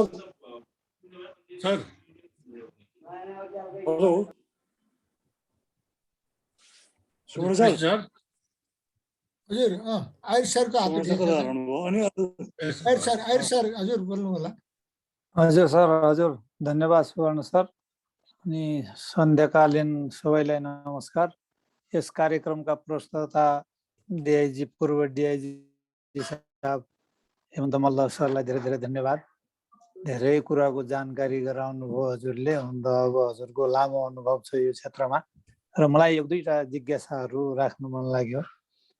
अब यो लागु औषध नियन्त्रण 2033 सालमा आयो। त्योभन्दा अगाडि गाँजा खेती खुलेआम गरिन्थ्यो र बिक्री वितरण पनि भइरहेको थियो र त्यो ऐन आइसकेपछि यति कडा छ अब त्यो चाहिँ मात्रा अनुसार सजाय हुने तोकिएको छ। त्यहाँ विभिन्न मात्राहरू छन् तर पनि यो नियन्त्रण भइराखेको अवस्था छैन र अघि ओझा सरले भने जस्तो भरियाहरू मात्रै पक्राउ पर्ने र खास त्यसको कारोबार गर्ने मान्छे कमै समातिएर सजायको भागी भएको देखिएको सुनिएको छैन र यो नियन्त्रण र अनि कानुनी व्यवस्था गरेर मात्रै यो नियन्त्रण हुन नसक्ने हो कि भन्ने जस्तो पनि देखिन्छ। त्यसो भएको हुनाले यो लागु औषध केवल चाहिने नशाजन्य पदार्थ मात्रै होइन, यो औषधि पनि हो। यो औषध नै हो एक किसिमको भनेपछि त्यसको प्रयोग र त्यसको तौर तरिका नमिलेर नशाको रूपमा यो आएको र संसारका कतिपय देशहरूले अहिले चाहिने जस्तो क्यानाडाले निश्चित मापदण्ड तोकेर यसलाई चाहिने गाँजा खेती गर्ने सेवन गर्ने खुला गरेको छ र हाम्रो यहाँ पनि यसलाई यो कानुनी व्यवस्था गरेर यसबाट चाहिने औषधि जन्य चाहिने उत्पादनहरूमा त्यसरी चाहिँ कानुनी व्यवस्था गरेर लगाउनु पाए आर्थिक अवस्था पनि सुधार हुने र त्यो औषधि उत्पादन गर्ने कच्चा पदार्थ पनि हामी कहाँ नै उत्पादन हुने। यसलाई कानुनी रूपमा व्यवस्था गरेर लागू गर्न सकिन्थ्यो कि सकिँदैन थियो चाहिने मेरो एउटा जिज्ञासा यो हो। र अर्को कुरो चाहिँ यो त्यो अब पहाडमा पनि हुन्छ तराईमा पनि हुन्छ र चाहिँ खेती गरेको प्रहरीले यति जमिनमा लगाएको खेती गाँजा नष्ट गर्यो भन्ने चाहिने समाचार सुनिन्छ। त्यत्रो त्यो ठुल्ठुलो चाहिने त्यत्रो फलन्जेलसम्म सानो बोट बिरुवै नष्ट किन नगरेको होला यो कुरो जब ठुलै भएर त्यो उत्पादन त्यसबाट चरेस गाँजा बनाउने बेलासम्म त त्यो त चाहिने पछि मात्रै थाहा हुने र समयमा थाहा नहुने कुरो के हो यो कुरो चाहिने अलिकति यो पनि मेरो यति जिज्ञासा हो। हस् मेरो भनाइ यही राख्छु। धन्यवाद, नमस्कार। हजुर एउटा कुरा सबभन्दा पहिलो कुरा त के भने यो युज र मिसयुजको कुरा हो कि सर। युज गरेको भने औषधि हो, मिसयुज गरेको भने लाभौषध हो होइन। एउटा कुरा के हो र अर्को कुरा सरले जुन गाँजाको लिगल कल्टिभेसनको जुन कुरा छ नि धेरै डिबेट भएको छ सर यसमा। म फेरि अभियन्ता पनि होइन, तर कसो भने चाहिँ हाम्रो दुईजना मान्यजीहरू हुनुहुन्छ नि हाम्रो अभियन्ता, हजुर हो एकजना हाम्रो शेरबा तामाङ भयो, एकजना हाम्रो के भन्छ भेटवाल विरोध खतिवडा होइन होइन भेटवाल भेटवाल कतिवटा हो किनकि उहाँहरूसँग थुप्रै प्लेटफर्ममा चाहे त्यो टिभीको कतिवटा प्लेटफर्ममा छ, लोयर्सहरूको प्लेटफर्ममा छ, थुप्रै प्लेटफर्ममा हामीहरू छलफल गरेका छौँ होइन यो सम्बन्धी। किनकि हामीहरूले एउटा बुझी के राखेर भनेपछि नेपाल 3-4वटा इन्टरनेसनल कन्भेन्सनको सिग्नेटरी हो, नम्बर 1 कुरा होइन सर। यसमा लामो जाँदैन, यो त घन्टौँ कुरा गर्न सकिन्छ। एकदम छोटो भनिदिन्छु हजुरको 3टा कन्भेन्सन इन्टरनेसनल कन्भेन्सनको सिग्नेटरी हो नेपाल, 61, 71, 88। अर्को चाहिँ 1990 सार्क कन्भेन्सनको सिग्नेटरी हो होइन। त्यसले गर्दा के छ भनेपछि यसले रोकेको छ खेती गर्न पाइन्न। तर अब अमेरिकाले गइरहेछ, क्यानाडाले गइरहेछ, कसैले गइरहेछ, त्यो चाहिँ त्यहाँभित्र हामीले छिर्यो भने धेरै कुराहरू छन् त्यहाँ, किनकि त्यहाँ पनि अहिले बहसकै विषय छ, ठुलो बहसको विषय छ। अमेरिकामा पनि केस स्टेटमा भएको छ, तर अमेरिकामा फेडरल लले फेरि यसलाई इलिगल भनेको छ। अर्कोतिर हामीले हेर्ने भने तर गरिकै रहेछन्। अब अमेरिकाले गर्यो भन्दैमा हाम्रो यहाँ गर्न सकिने नसकिने त्यो फरक कुरा हो, किनकि इन्टरनेसनल कन्भेन्सन भनेको ठुला देशलाई लाग्दैन सर, एउटा कुरा हामीले बुझौँ होइन। ठुला देशलाई कानुन लाग्छ लाग्दैन आफ्नो ठाउँमा छ त्यो। इन्टरनेसनल नार्कोटिक कन्ट्रोल बोर्डको मैले हेरेको हरेक 4-5 वर्ष भइसक्यो उसले यी ठुला देशलाई भनिरहेको छ यो चाहिँ तिमीहरू सिग्नेटरी हो, तिमीले गर्न पाउँदैन, उसले मान्दैन गर्ने कि। तर भोलि त हामीले गऱ्यो भने यसका धेरै कन्सिक्वेन्सेसहरू छन्। एउटा त इन्टरनेसनल कन्भेन्सनको कुराहरू भयो र त्योसँग जोडिएका कन्सिक्वेन्सेसहरू अपराधका धेरै कुराहरू छन्। त्यति सजिलो त्यो छ जस्तो मलाई चाहिँ लाग्दैन है सर त्यो कुरा। र सरले एउटा अर्को पनि सोधिबक्सेको थियो, के कुरा थियो एउटा गाँजाको पनि एउटा अर्को पनि थियो सरको, मैले बिर्सेँ अहिले। ठुलो भएपछि मात्रै नष्ट गर्ने, सानो अवस्थामा त्यसलाई नष्ट गर्न नसकिने देखिँदैन नि यहाँ दुईटा कुरा मैले सम्झेँ सर, दुईटा कुरा। एउटा कसो भनेपछि सर यो लागु औषधको खेती या लागु औषध उत्पादन नियन्त्रण हुँदैन, त्यो हामीले जति ठुलो कुरा गरौँ। यसो कारण के छ भनेपछि दुईटा कारण हामीले बुझ्नुपर्ने हुन्छ। एउटा हामीले साधारण रूपमा के भन्छौँ भनेपछि करिब 10%को हिसाबले खाने मुख बढ्दै जान्छ। जुन दुर्व्यसन गर्ने जुन संख्या छ नि सर, हामीले मिनिमम 10%को हिसाबले बढ्छ। यदि हामीले प्रपरली कन्ट्रोल गर्न सकेन भनेपछि 10 माथि पनि जान सक्छ, र हामीले तल तान्यो भनेपछि यो 9-10% या 8% भन्दा त्योभन्दा मुनि ल्याउन गाह्रो छ। अब नेपालको हकमा हेर्ने भने हुन त्यहाँ बेसलाइन सर्वे भएको छैन, यहाँ स्याम्पलिङ सर्वे मात्रै गरेको छ। नेपालको हेर्ने भने स्याम्पल सर्वेको 4-5% कति देखिन्छ यहाँ बढेको, तर त्यो चाहिँ रियल डाटा हो जस्तो मलाई चाहिँ लाग्दैन। एकतिर त्यो, अर्कोतिर हामीले ट्रिटमेन्ट लगाएको कुरा गर्छौँ। ट्रिटमेन्टमा अवस्था के छ भने सर त्यो चाहिँ हामीले असर गर्दैन। हामीहरू यो हाम्रो जस्तो डेभलपिङ कन्ट्रीमा जो रिल्याप्स रेट चाहिँ एकदमै बढी छ। यो ट्रिटमेन्ट गरेर जुन फर्केका छन् नि 95% चाहिँ छोड्ने चान्स हुँदैन, त्यो स्टडीले देखाएको कुरा थियो। हामीले जति ठुलो कुरा गरौँ 5% मात्रै सबै छन्। त्यसले गर्दा के छ भनेपछि मार्केटमा थपिँदै जाने चान्सेसहरू बढी छ कि सर, एउटा कुरा त्यो हो। अब यो लागु औषध नष्ट किन हुँदैन भनेपछि एउटा पुलिसको लिमिटेसन पनि हो, किनकि नष्ट भने कस्तो अवस्था छ भने सर हामीले हेरेको गाँजा काटेर मात्रै पनि हुँदैन, गाँजा काट्नु पर्यो, काटेर फेरि जम्मा गर्नु पर्यो, जम्मा गर्नलाई पोल्नु पर्यो, पोल्नको लागि मटेरियल चाहिन्छ, दुनियाँ चाहिन्छ, एउटा काट्नै झमेला छ। र अर्कोतिर के छ भनेपछि बाहिरतिर नष्ट गर्नका लागि यसले भाडामा मान्छे लिइदिने, त्यसको लागि छुट्टै बजेट दिइदिने, यस्तो पनि खर्च धेरै खर्च आउँछ नष्ट गर्न पनि। अब हाम्रो यहाँ सरकारले मलाई लाग्छ कति अहिले छुट्टा चाहिँ कति छ, हाम्रो टाइममा 1 लाख रुपियाँ दिन्थ्यो वर्षको नेपालभरिको लागु औषध नष्ट गर्नलाई। हँसिया किन्नु पर्यो, मान्छे खटेर जानु पर्यो। मकवानपुरको मान्छे त्यहाँ महिनौ बस्छन् बिचरा, उतातिरको क्राइम हेर्ने कि गाँजा नष्ट गर्ने कि उतातिर अपराध नियन्त्रण गर्ने कि शान्ति सुरक्षा हेर्ने कि। हामीहरूले त्यो बेला पनि उठाएको कुरा के थियो भनेपछि ती साधनहरू पनि किनिदिनु पर्ने हो कि, यसको लागि छुट्टै मजदुरहरू पनि भाडामा लिइदिनु पर्ने हो कि, यसको लागि छुट्टै एउटा के न के एउटा चाहिन्छ, त्यो नभएसम्म हुँदैन। त्यो जहिले पनि के हुन्छ भनेपछि गाँजा उम्रेको छ, के ठाउँमा गएर केही नष्ट गरिदियो, कति नष्ट गर्यो, बढी गर्यो, थोरै गर्यो, कति भयो, अब खालि के डाटामा देखिने कुरा हो। र अफगानिस्तानमा हामीहरू हुँदाखेरि अफगानिस्तान पनि त्यही अवस्था थियो, नष्ट गरेका छन्, नष्ट भएको छ, धेरै बाँकी अवस्था छ। यो खर्च लगायत धेरै कुराहरू जोडेको छ यसको। हस् सर, धन्यवाद सर, एउटा धन्यवाद। एउटा दुईटा सानो कुरा म पनि सोधौँ कि जस्तो लाग्यो मलाई। हस् हजुर, हस् हस्। है म दामोदर लामिछाने बोल्दैछु। अँ। अब मल्ल सरले त धेरै कुराहरू भन्नुभयो, यो धेरै कुरा भनिसकेपछि पनि अब ड्रगको जहाँ हामी कुरा गर्दछौँ, रिक्रिएसनको निम्ति चाहिँ नि युज गरिने ड्रग, अब क्यान्सरको रोगको पेनलाई, अब क्यान्सर होस् वा एथराइटिसबाट भएका पेनहरू हुन् अथवा चाहिँ नि गाउटबाट भएका पेनहरू हुन् वा अरू कुनै चाहिँ नि शरीरमा इन्फ्लामेसन भएर चाहिँ नि भएका पेनहरू हुन्, त्यो पेनहरूलाई कम गर्नको निम्ति पनि ड्रग चाहिँ नि युज गर्नुपर्ने हुन्छ। र त्यो ड्रगहरू पनि अब अहिले मर्फिनको कुरा पनि आयो। अब क्यान्सर चाहिँ नि ज्यादै पेनफुल भयो भनेदेखि मर्फिनको इन्जेक्सनै दिनुपर्ने स्थिति आउँछ र अरू पेनहरूमा पनि यो कुराहरू हुन्छ भनेदेखि चाहिँ नि यो पेनहरूको निम्ति चाहिँ नि गरिन्थ्यो भने अर्को सानो एउटा कुरा म सम्झन्छु। म केटाकेटी हुँदा नेपालमा अहिले जसरी मल्ल सरले भन्नुभएको थियो, गाँजा चाहिँ नि खेती नै हुन्थ्यो तराईमा, है सप्तरी यो सर्लाही सबै र कोसीबाट चाहिँ नि बोटमा गाँजाको निकासी नै हुन्थ्यो। बन्दुक लिएर त्यो जमिनदारहरूले नै निकासी गर्थे र गाँजा चाहिँ नि घर घरमा पनि हुन्थ्यो। र गाँजा अर्को प्रयोग के हुन्थ्यो भने त्यो बेलामा जतिसुकै गाँजाको खेती भए पनि नेपालमा जोगीहरू बाहेक, जोगीहरू फुस्रे धुस्रे भन्थे त्यो बेलामा, फुस्रे धुस्रे जोगीहरू बाहेक अरूले गाँजा खाँदैनथे।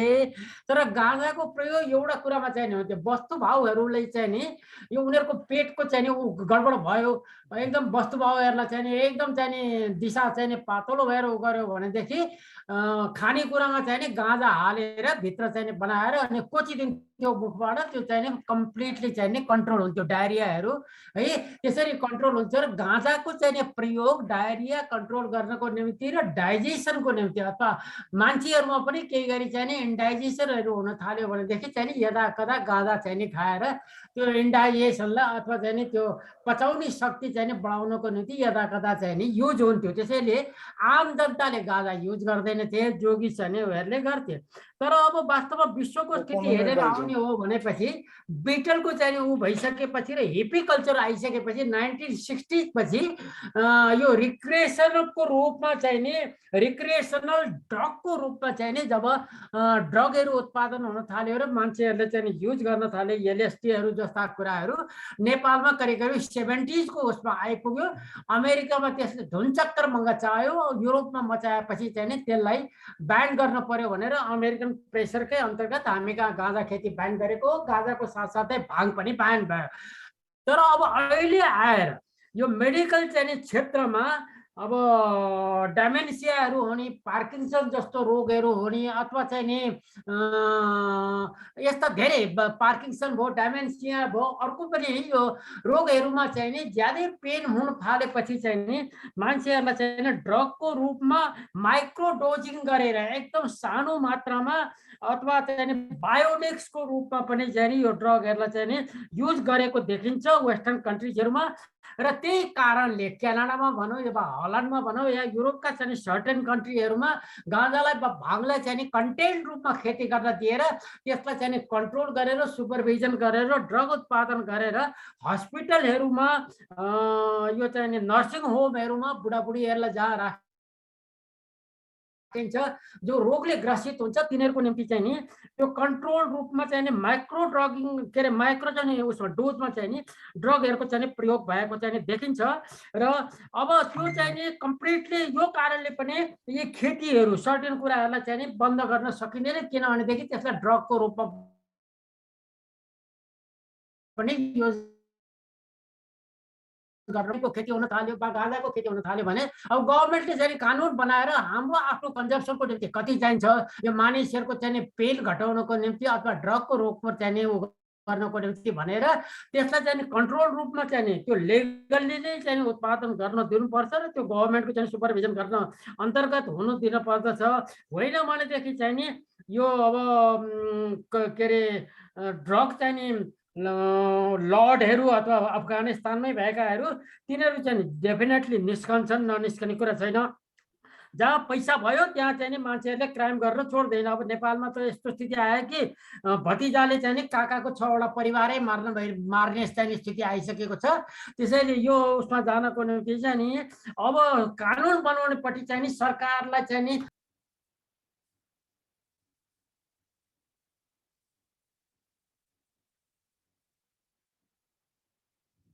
यो ठिक छ सर, आवाज आएन।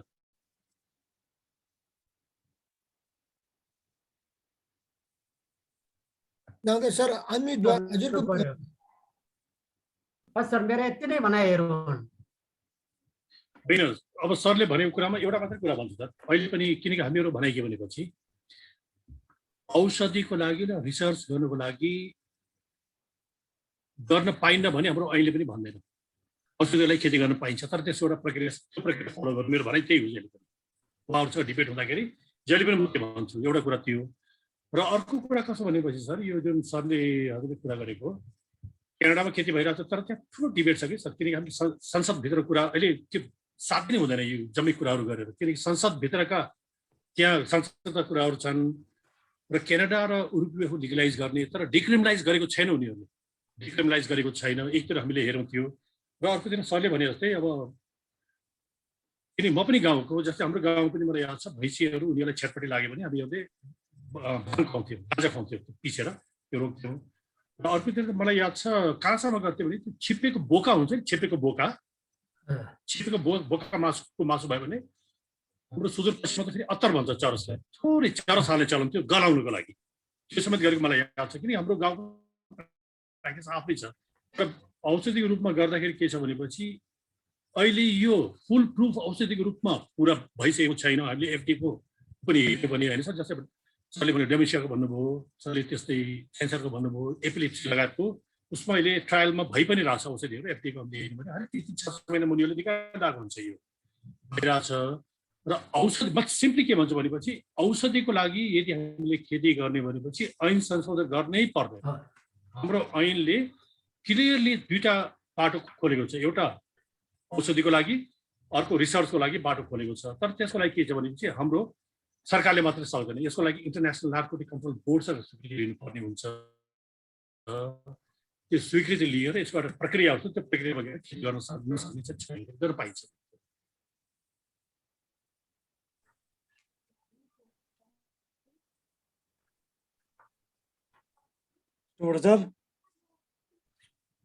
सर अगाडि हेलो। हजुर भन्नु सर, अब के गरौँ, अरू प्रश्नहरू छैन जस्तो छ।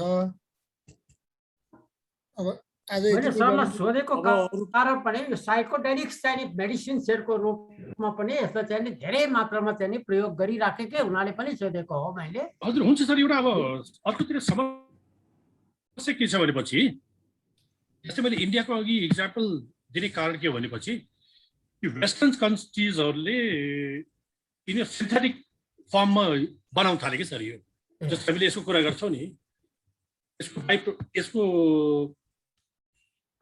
के भनेपछि डेल्टा 9 टेट्राहाइड्रोक्यानोबिनोल हो, त्यो निकाल्ने हो। अब यिनीहरू सिन्थेटिक बनाउन थाले। भोलि दिन हामीहरूले नेचुरल तरिकाले प्रड्युस गरौँला, जस्तै अब मर्फिन पनि अब सिन्थेटिक बन्न थालेछ, ओपिएड्सहरू फर्म निकाल्न थालिसक्यो यिनीहरूले। त्यसले गर्दा के छ भनेपछि भोलिको दिन हाम्रो जुन यहाँ सोचाइ छ नि, यो खेती गरेर थुप्रै पैसा हुन्छ भन्ने सोचाइ छ नि, त्यसबाट जोगिनुपर्छ मेरो। किनकि उनीहरूले आफ्नो डिमान्डको लागि सिन्थेटिक फर्ममा जान थालिसक्यो, त्यसको पनि पर्छ। उनीहरूलाई यो दुनियाँ झमेला जुन छ नि, यो कन्ट्रोलदेखि लिएर त्यो झमेलामा गइराख्नु पनि पर्दैन। केमिकल बनाउने भनेको त ल्याबमा बनाउने हो, त्यसबाट जोगिन्छ उनीहरू। त्यसले गर्दा सिन्थेटिक उसमा एकदम बढी गइरहेको छ यिनीहरू। हुन्छ, अब त्यो पर्मानेन्ट सोल्युसन पनि होइन, मोस्ट अफ द साइकोलोजिकल त्यो उसमा चाहिँ नि साइकाट्रिस्टहरूले यो मेडिसिन्सहरू दिएर कन्ट्रोल गर्दाखेरि चाहिँ नि जबसम्म मेडिसिन दियो त्यो सप्रेसन भएर चाहिँ नि साइकोडेलिक चाहिँ पेसेन्ट्सहरू कन्ट्रोलमा आउँछ। तर औषधि छोड्दा साथ अवस्थामा छिर्ने भएको खानपिन र चाहिँ नि मेडिटेसनलाई चाहिँ नि बढ्ता ध्यान दिन थालेका छन् र त्यसको बारेमा चाहिँ नि पूर्वीय दर्शनमा चाहिँ नि अध्ययन गरेर उनीहरूले नम्बर अफ किताबहरू पनि लेखिराखेका छन्। अहिले म पनि एउटै यो बाइ द बाई चाहिँ नि यो टपिक आएको हुनाले मैले एउटा किताब त्यही नै पढिराखेका थिएँ। यहाँ पनि चाहिँ नि त्यो सारा कुराहरूको चाहिँ नि वर्णन गरिएको छ, भइहाल्यो। सरले चाहिँ बिल्कुल सही रूपमा चाहिँ नि जवाब त दिनुभयो। तर अब हामी त यसलाई लागू गरेर त्यसलाई चाहिँ नि कन्ट्रोल रूपमा चाहिँ नि प्रडक्सन गरेर मान्छे पनि अब भनौँ दुःख पाउने मान्छेहरूले औषधि पनि पाओस् र जनताहरू पनि नबिग्रुन्, बर्बाद पनि नहुन् भन्ने चाहिँ नि उसमा सजग चाहिँ नि हुनुपर्ने स्थिति आएको देख्दैछु। छ सर, सरले अघि भने जस्तै यहाँ सब्स्टिट्युसन प्रोग्रामहरू पनि थियो। यो प्रब्लम कस्तो भने चाहिँ मान्छेले कतिजना के हुन्छन् छोड्न सक्दैनन्, मेथाडोन सब्स्टिट्युसन प्रोग्राम हाम्रो यही दिन थियो, टिचिङमा थियो। अर्को चाहिँ उहाँ थियो मेथाडोन सब्स्टिट्युसन प्रोग्राम के भन्छ, डिपार्टमेन्टल हस्पिटल पनि थियो होइन। त्यसमा ब्याङ्कमा काम गर्नेहरू, पढे लेखेका मान्छेहरू तिनीहरू आउँथे, मेथाडोन खान्थे, आफ्नो काममा जान्थे होइन। त्यो त क्लियरली प्र्याक्टिकली कस्तो देख्यो भनेपछि जबसम्म मान्छेले छोड्छु भन्ने लाग्दैन नि त, यो जति घोटेर औषधि खुवाएर मान्छे सप्रेको रहेछ। मैले छोड्ने भने चाहिँ मैले छोड्ने हो, कसैले सम्झाएर म छोड्नेवाला छैन। किनकि हामीले प्र्याक्टिकली देख्यौँ, धेरै लामो देख्यौँ। सब्स्टिट्युसन प्रोग्राम चाहिँ बाहिरको पैसाले चलिरहेको थियो, नेपाली धार्न नसक्ने, किन मेथाडोन सब्स्टिट्युसन एकदम महँगो ट्रिटमेन्ट हो थियो। त्यसको फेरि के छ भनेपछि यो सब्स्टिट्युसन प्रोग्रामको त्यो चले हुन्छ, त्यो स्टप गर्न सकिन्न फेरि। र मेथाडोन सब्स्टिट्युसनको त्यो बेला हामीले धेरै क्वेसन पनि तिनवटा कारण थियो कि अब्युज भनेको त घटाउने हो नि। सब्स्टिट्युसन प्रोग्राममा गएपछि मान्छेहरूको प्रब्लम कस्तो देख्यो भनेपछि आज 1 ग्राम खाइरहेछ, अर्को बढ्दै गएर त्यो मात्रा बढ्दै जाने एउटा प्रब्लम थियो। र त्यहाँबाट त्यो मात्रा नपाएपछि उनीहरूले फेरि स्ट्रिटमा गएर अर्को औषध खाइदिने। धेरै जस्ता सब्स्टिट्युसन प्रोग्राममा भएका मान्छेहरू स्ट्रिटमा फेला पर्ने तिनीहरू। त्यसले गर्दा यो सब्स्टिट्युसन प्रोग्राम पनि अहिले आएर नेपालको हकमा चाहिँ कता कता फेलियर भयो, थुप्रो ठाउँ फेलियरमा भन्ने कुराहरू आएका छ सब्स्टिट्युसनका। तर यो छोड्न सक्ने भनेको त यो कसैले सम्झाएर हुँदैन रहेछ, लेक्चर दिएर भाषण गरेर सक्ने रहन्छ। जबसम्म म छोड्न सक्छु भन्ने जबसम्म म सक्दैन सोधेर तबसम्म यो हुँदो रहेछ। हामीले प्र्याक्टिकली देख्यौँ, धेरै केसेसहरू देखेको छ।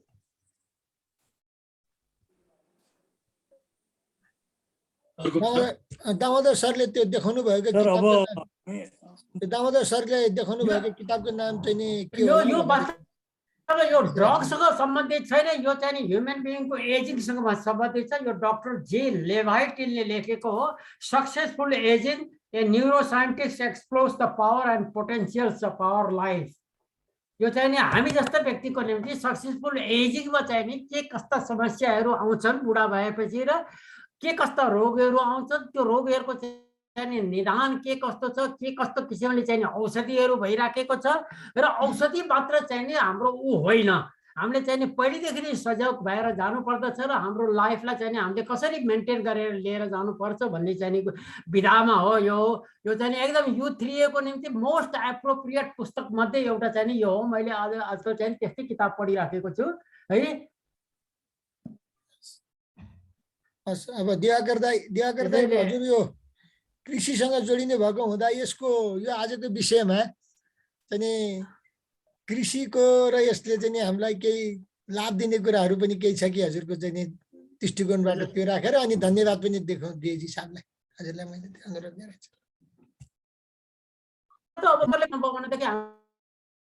हामीले अहिले ड्रगको कुरा गरिराखेका छौँ, वास्तवमा अल्कोहलिकहरूको पनि त्यही नै स्थिति हो। अल्कोहल खाँदै खाँदै जाँदाखेरि म मेरै चाहिँ 2-4टा कलिगहरू म थापाथली क्याम्पसमा काम गर्दाखेरि मेरा चाहिँ जुनियर कलिगहरूले त्यो अल्कोहल खाँदा खाँदा यति बढ्ता अल्कोहल खायो कि त्यहाँ गाडीहरू रिपेयर गर्दाखेरि पेट्रोलै झिकेर पेट्रोलै शुद्ध पनि खाएको देखेर आखिर उनीहरूले चाहिँ नि मृत्युवरण गरे, बानी चाहिँ नि छोड्न सकेन। त्यसमध्ये 2-4 जना मान्छेहरू त्यसरी पनि गएको मैले देखेको छु। अब टिचर जस्ता मान्छेहरू है, क्याम्पसमा पढाउने टिचरहरूले शुद्ध पनि जस्तो गरेर बिचराहरूले चाहिँ जिन्दगी चाहिँ नि बर्बाद गरेर गएको पनि देखेको छु। गाह्रो समस्या छ यो। र त्यसको कन्ट्रोल भनेको चाहिँ हाम्रो जुन सामाजिक चाहिँ रीतिथिति धर्मले चाहिँ धेरै कुराहरू कन्ट्रोल गरेको थियो है। यो स्पिरिचुअलिजमले धेरै कुरा कन्ट्रोल गरेको थियो।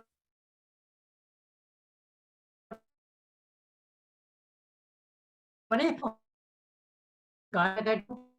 पर्ने थियो, त्यो गाइड नै कम्प्लिटली चाहिँ नि इभापोरेट भएर गयो।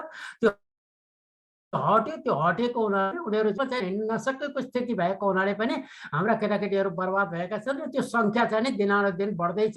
अमेरिकाकै कुरा गर्ने हो भने 25% मान्छे in one way or other है, यो चाहिँ डिप्रेसनदेखि लिएर तमाम चाहिँ निद्रा नलाग्नेका चाहिँ नि उसको निम्ति यिनै ड्रगहरू प्रयोग गरिराखेका छन्। 7 करोड चान्चुन मानिस, करिब करिब अहिले त 8 करोड चान्चुन होला, 8 करोड चान्चुन मान्छेले चाहिँ नि यिनै ड्रगहरू है लिएर चाहिँ नि बाँचिरहेको स्थिति चाहिँ नि छ आजको दिनमा।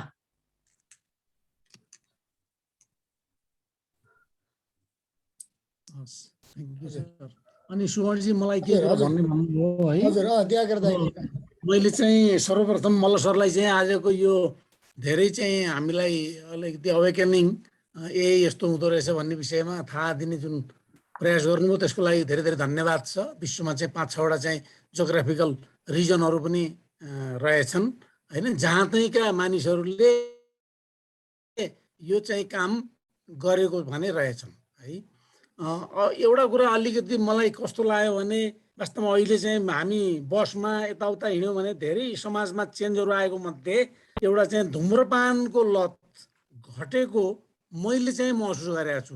अरू सरहरूले के गर्नुभएको छ, म्याडमहरूले के गर्नुभएको छ। पोखरातिर जाँदाखेरि बसमा बसभरि धुवा हुन्थ्यो, अहिले त्यो धुवा बसमा देखिँदैन है। त्यस्तै चाहिँ काठमाडौँ वरपर चाहिँ बसमा हिँड्दा पनि चुरोट खाएका देखिन्थे। आजकल त त्यो चाहिँ अब खै एकदमै आफै नै रोकिएको छ। मान्छेलाई सेल्फ एजुकेसन भएर सरकारले भनेर एजुकेटेड भएर त्यसरी चाहिँ मान्छे आफूलाई शुद्धिकरणतिर गइरहेको छ।